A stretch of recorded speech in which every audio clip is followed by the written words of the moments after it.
Awesome, thank you. All right, so welcome everyone to the street outreach training that our team will be giving you guys today. Just to let you know, it is going to be recorded. We will be taking down the old one and updating this new recorded training up on the LMS. So if you have staff members that weren't able to make it today, they will be able to watch it on the LMS. All right, so let's get started. If we go to the next slide, just some quick etiquette. You guys are very familiar with this. Please remain muted if you're not asking questions. We are taking attendance for this, so please type in your name and what agency you're representing. Feel free to ask any questions by unmuting yourselves or using the chat feature. We welcome the questions, the more the merrier.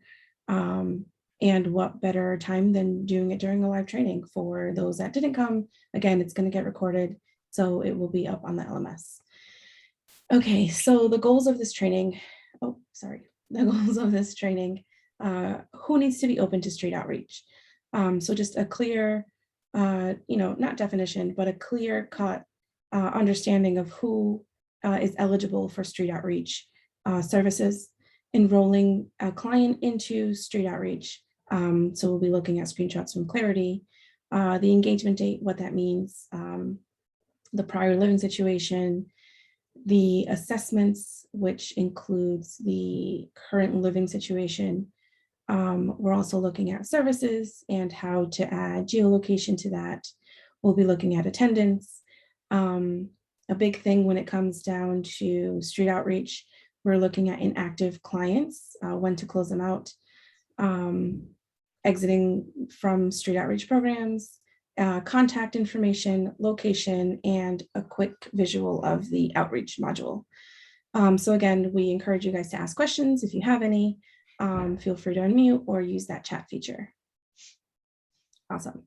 So if we go to the next one. So when we talk about who needs to be enrolled into street outreach, we are actually looking at the first category of the homeless definition.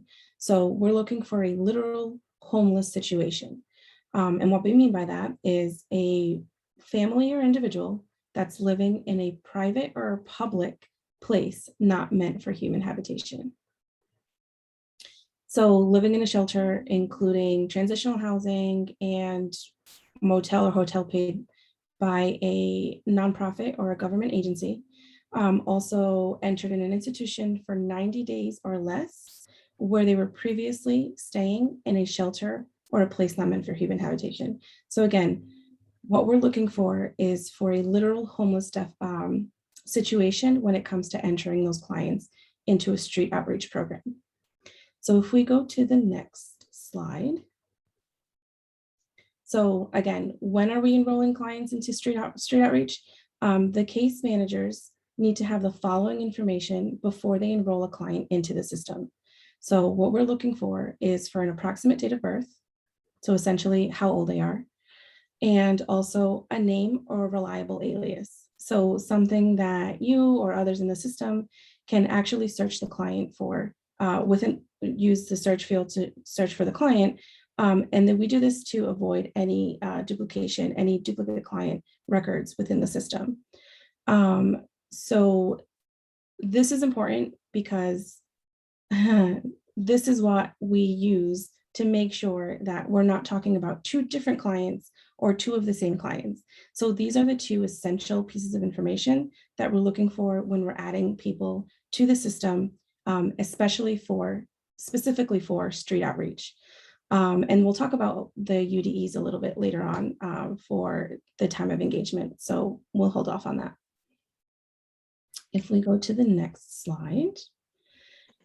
So when we're looking at enrolling clients into Clarity, so we're talking about going back to your, going into your program. Tucker, if you can go back one, please. Thank you. So now we're under your agency. You're about to enroll them into your program. One of the things that you want to remember is that we actually recommend enrolling couples as 2 individuals in the street outreach program rather than having them as a group enrollment. So when you get to the screening clarity, you want to make sure that this toggle for including group members is off. For two adult individuals, we want to make sure that each individual is their own head of household when they're enrolled in a program. Does anybody have any questions on that? Okay. And I think some more folks are joining, so if you can just sign in the chat when you come in. Thank you, Tucker. Mm-hmm. All right, so let's go to the next slide. Oh, questions, yes, I got ahead of myself. So if you guys don't have questions, we can go forward. But again, just feel free to use the chat for those that just recently came in. If you have any questions, or unmute yourselves and we can stop. All right, let's go to the next slide.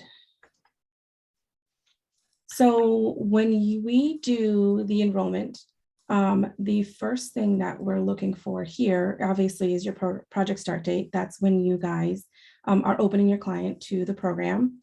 The date of engagement is when you guys have an actual meaningful interaction with your client and you're able to collect the other pieces of universal data elements. So these elements the universal data elements will not be counted towards when it comes down to pulling reports if this date of engagement is not completed. When it is completed, that's when the report starts looking at those universal data elements, whether or not they're complete and accurate. So this is something that you guys want to remember when you're adding this date of engagement. You want to make sure that it's when you actually have that meaningful conversation and you're able to assess the rest of the UDEs for your client. Does that make sense to you guys? I want to make sure that's clear. So for example, we mentioned earlier that you only needed like you just needed a reliable age and alias to enter them into the project and into the system.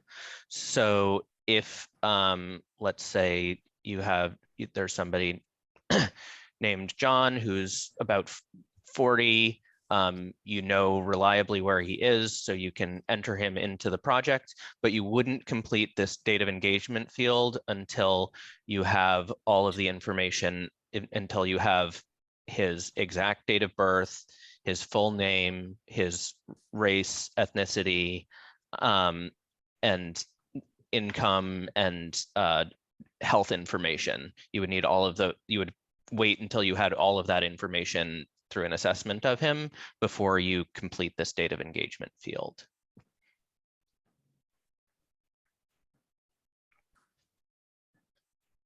So if it's not completed and you don't have those UDEs, not a big deal. If it is completed and you don't have those UDEs, it is a big deal, especially for those reports. Okay, let's go on to the next slide.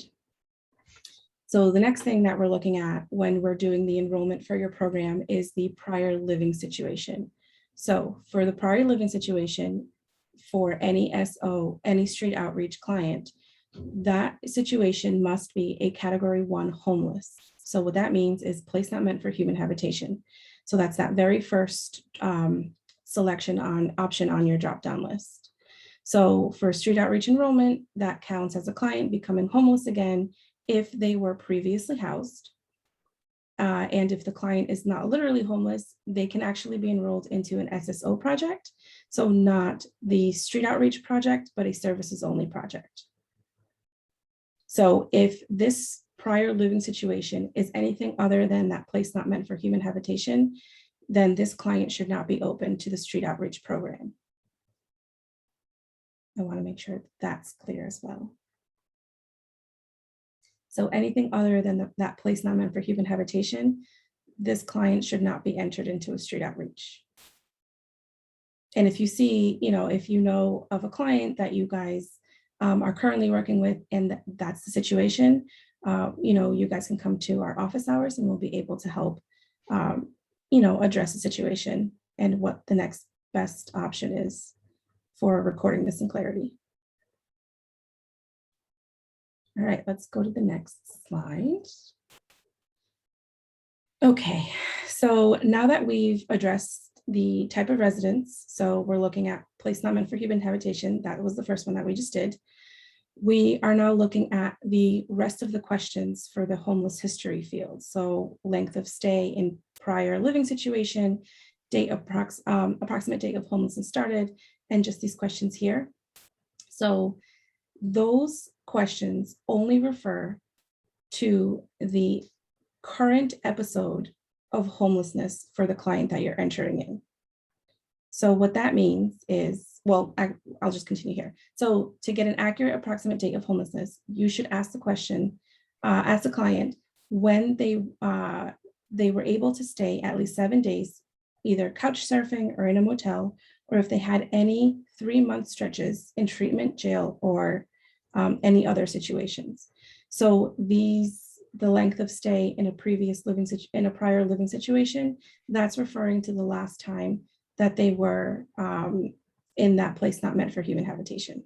So the number of times and total months homeless are used to calculate if the client is chronically homeless. So this should agree with the prior living situation. So these last 4 fields should agree with this prior place not meant for human habitation for this client. So we're not looking within the past, 3 years. We're just looking for this current episode of homelessness for the client that you're currently entering in. Does that make sense? Anything you want to add to that, Tucker? So yeah, so the key point is that so if the approximate date homelessness started is, so I think, right, like, so the example I gave below, that if the client has been continuously outside for 13 months, then they should be marked as with that as their approximate date homelessness started. Their length of stay in prior situation would be 1 year or longer, and the number of times would only be 1 time because they've been continuously homeless for more than 1 year now. So and the total number of months that they've been homeless has been more than 12. Now, if they're just coming out of us, if they've been locked up for 6 months, then this counts as a new episode of homelessness for them. So if they got out of ACI, a week ago and has been outside since then this approximate date homelessness started would only be a week ago. But for the number of times in the streets or emergency shelter in the past 3 years, that's where, and the total number of months in the last 3 years, you would go through their history before they were in that institutional setting to get that 3-year total.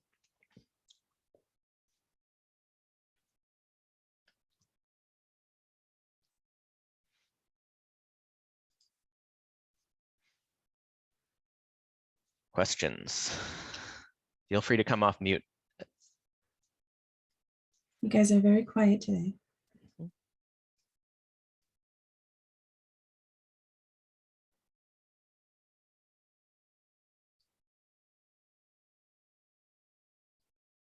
All right, if you want to keep going, I can monitor the chat. Okay, so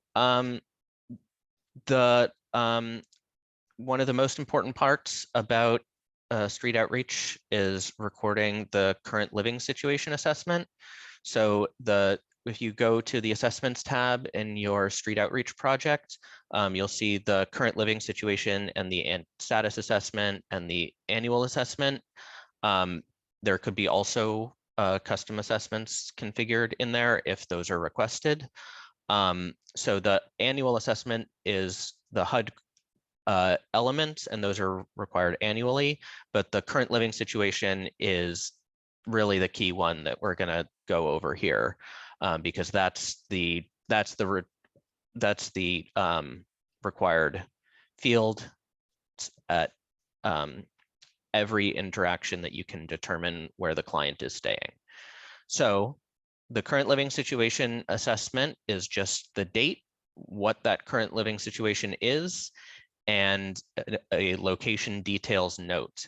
So at every interaction that you have with a client, you should be determining where they were staying the night before and putting that accurate current living situation into the location details, and the accurate current living situation there.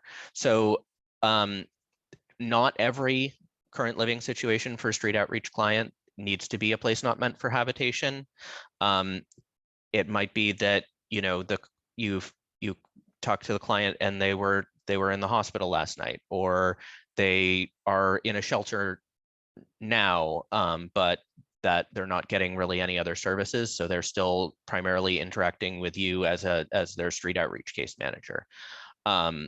Or it might be they just got their check, and they decided they were going to put themselves up for 2 nights in a motel.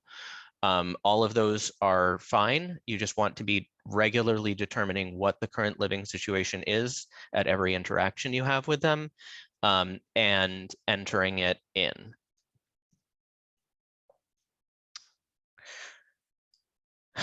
So that's the current living situation. So then you'll also have the ability to provide services that are, so the street outreach programs are generally set up with the services that are eligible, and any other services that your agency manager has requested for your street outreach project.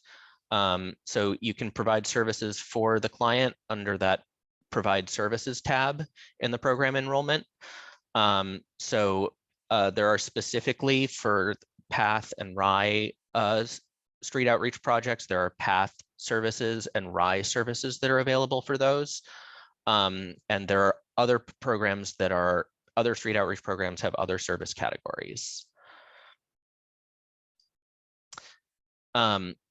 So the start date, so some services are have a start date and an end date that you can set. Some just have a single date, and generally they have, and they might also have time tracking turned on or a funding source turned on that you can enter with it, and you can write a service note.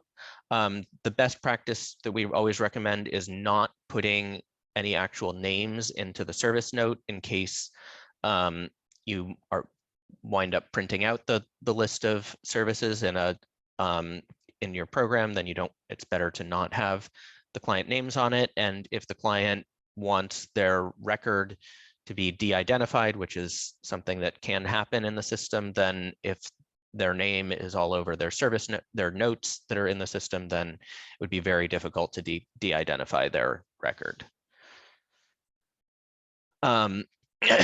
So some services can also have geolocation turned on. So if that is the case, if you have an outreach contact with geolocation, you can click add location and you can drop a pin using a mobile device, or you can enter the address where that service took place.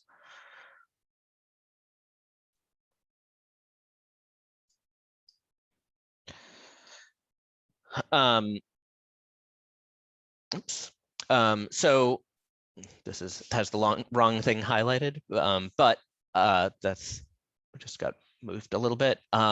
So there's also the option of using the attendance module for quickly entering services for if you see a bunch of clients at once. It's actually attendance here, not outreach. Outreach is something different that we'll talk about a little bit at the end.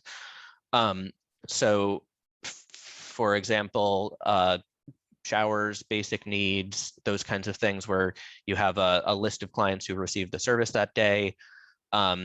You can go through and quickly enter them all from a list at once, but you'd still need to go into each client record that needs a current living situation and record those in the assessments.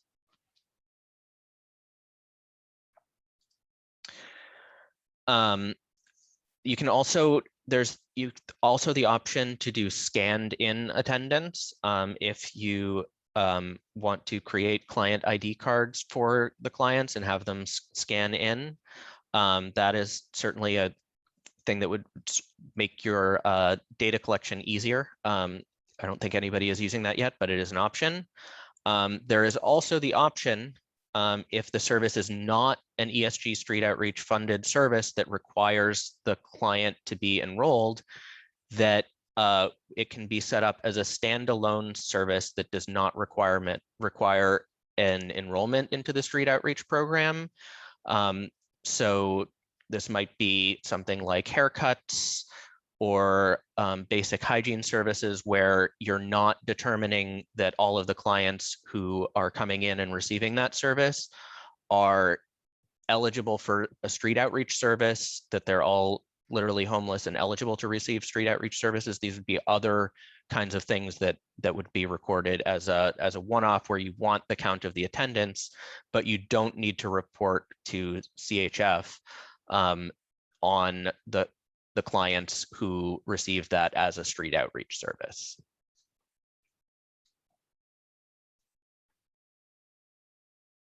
Does anybody have any questions about the current living situation or about services?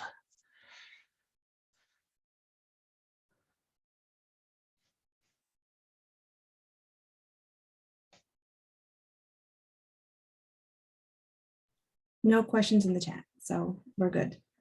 Okay. So we're going to talk about a couple of reports. So one of the main things is that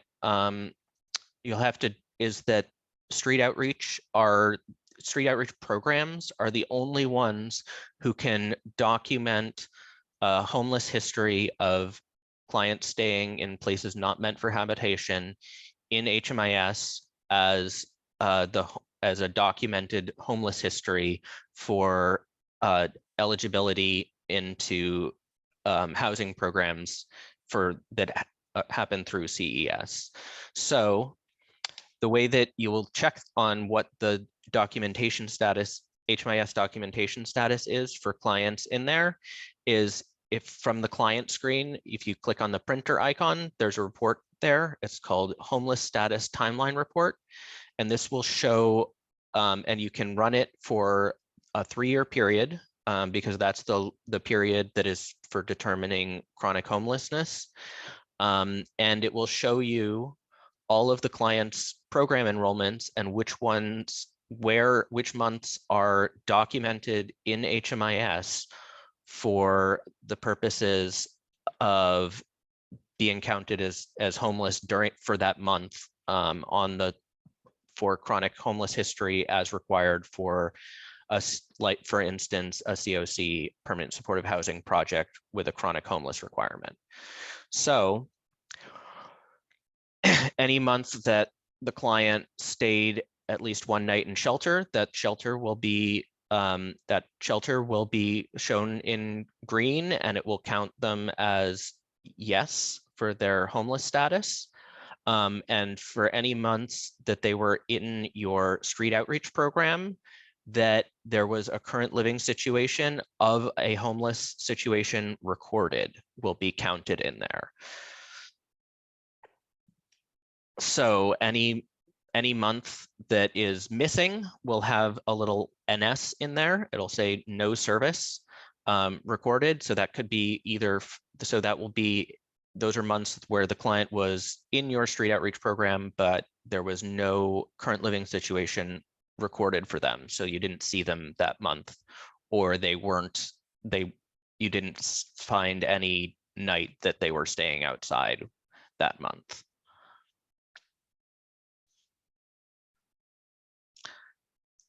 And so it's really your responsibility as a street outreach worker to make sure that when you have a client who is going to get a COC housing referral, that their current homeless status is documented in the system for eligibility in that housing project.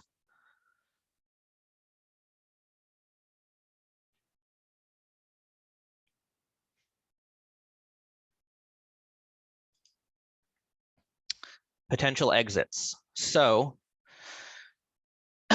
street outreach, the program, you should regularly run this potential exits report. It's in the reporting library under program-based reports. And you should use a cutoff date that was 90 days ago. So anybody who you haven't seen in 90 days should be exited from the project. And if you don't know where they went, you should choose no exit interview completed as a destination. And the exit date should always be the day after the last service that was provided in the project. So if you run this report now, for anybody who hasn't been seen since the end of August, or the end of August, then if that client was last seen on July 24th, you should exit them for July 25th.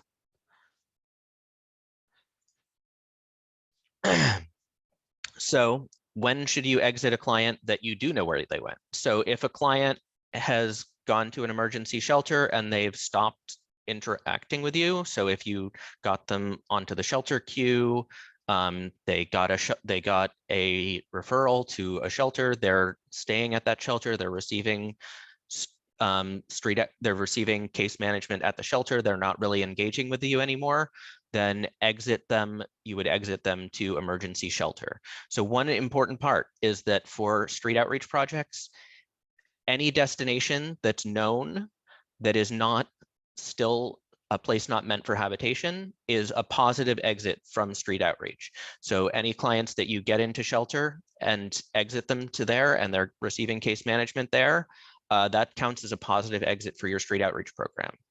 If somebody goes into substance abuse treatment and is kind of out of pocket because they're indefinitely in substance abuse treatment, that's great. That is a positive exit for your street outreach program. Hopefully that client will stick with it, but for now, you get to count that as a positive exit from street outreach. Anybody who is housed, anybody who receives housing, you want to exit them from the street outreach project right away. And if you have a support services project still, if you have a support services project, you can exit them from your street outreach project and enroll them in your support services project if they're still engaging with you and you're providing some kind of ongoing support to the client even after they're housed.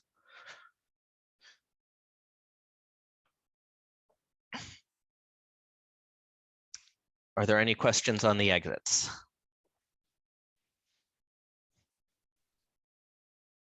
No questions in the chat.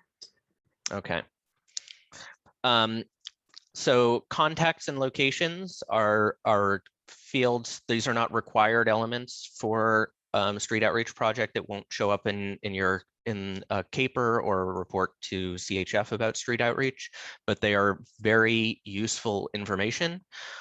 So if you look under the contacts, you can see that you can create a contact, and what that will really do. So and you can create that as a private contact that only your agency can see. But if you have that contact as private, then it means that the CES team won't be able to see it. So you really want to, and if you want to help your client get shelter referrals or housing referrals, it's really useful for the coordinated entry team if you, all of you street outreach workers are making sure that there are reasonable ways for the clients to be contacted in that contacts tab. So it might be that you might be working with some folks at the encampment, at an encampment, and maybe only one of them has a reliable phone, but other people at the encampment might be able to use that, and you can put which client has the reliable phone into those other into the contact information of the other clients at the encampment if, you know, if that other client might be the one who might get a referral from the CES team.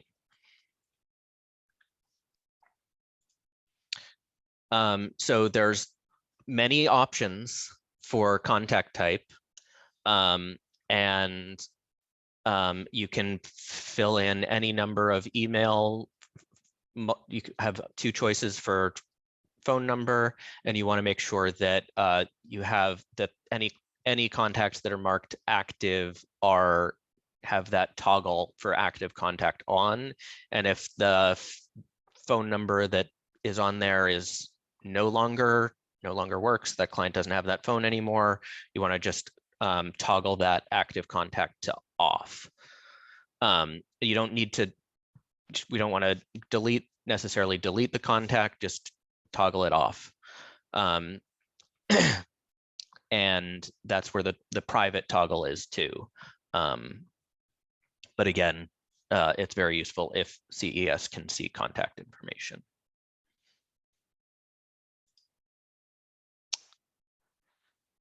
Locations. So this is where you can add locations. So for clients who are homeless, it can be really useful to have locations that could be an address that they can pick up mail. It can be an encampment.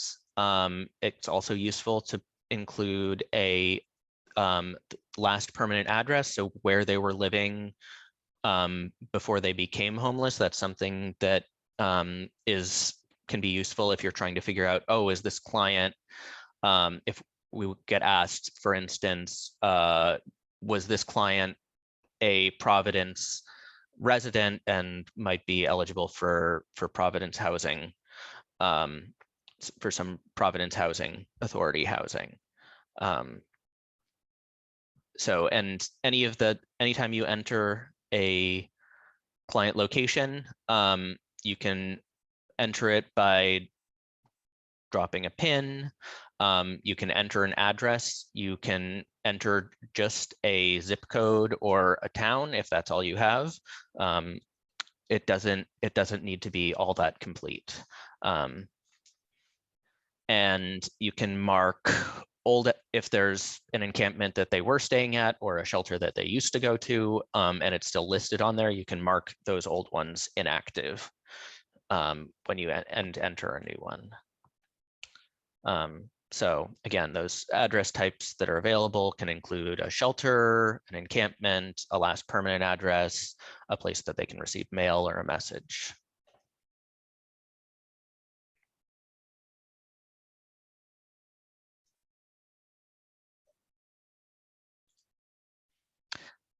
Okay, so lastly, we will mention that there is an option that we will be able to turn on when any outreach teams are ready to use it, and will show up in the Launchpad as outreach, and that is a place where outreach workers, and only outreach workers who have been trained will be able to see the outreach module, but that's where encampments can be entered into the system and clients could be checked into those encampments. We can hold a separate training on that if folks want to start using the encampments module.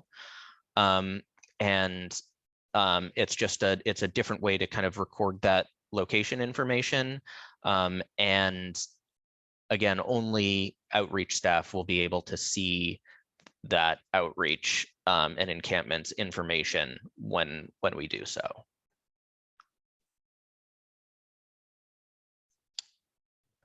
So I just want to add, so just to be clear, that outreach module is an additional training. It is on LMS, but we can have a live training if there's enough people requesting it. So it is an additional training on the LMS that would need to be completed to get access on Clarity for those street outreach staff members. Yep, So it's not currently in use, but it is an available option. Correct. Thank you. And that is all of our slides for today. So we have a lot of time for questions.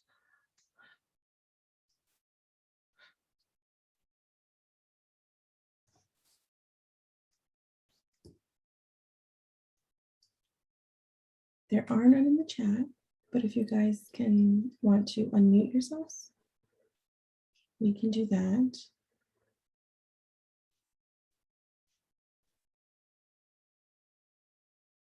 You guys are really quiet. Well, if there are no questions, if we go to the next slide, we are able, you guys are able to send help desk tickets over our way. We do ask you that if you have any questions, you check in with your HMIS agency manager. If you don't know who that is, feel free to email the help desk. We can let you know. There are links to BitFocus with help articles that can also help you guys as well. Feel free to email us at any time. And we also have weekly Friday office hours from 9 to 10. The link is the same every week. I'm going to copy that over so you guys have that available. Feel free to add it to your calendars. It is a standing meeting every week. Again, if it gets canceled or pushed back to a different time, we do send out emails, like a mass email letting everybody know. So be aware of that as well in your inboxes. It usually happens when there's either, like a holiday or something that ends up landing on Fridays. So just be aware of that. And if you guys have any questions, again, it's that help desk. I'll add that in the chat too, actually. Oh, it's over here. So if you guys don't have any questions, we can let you go.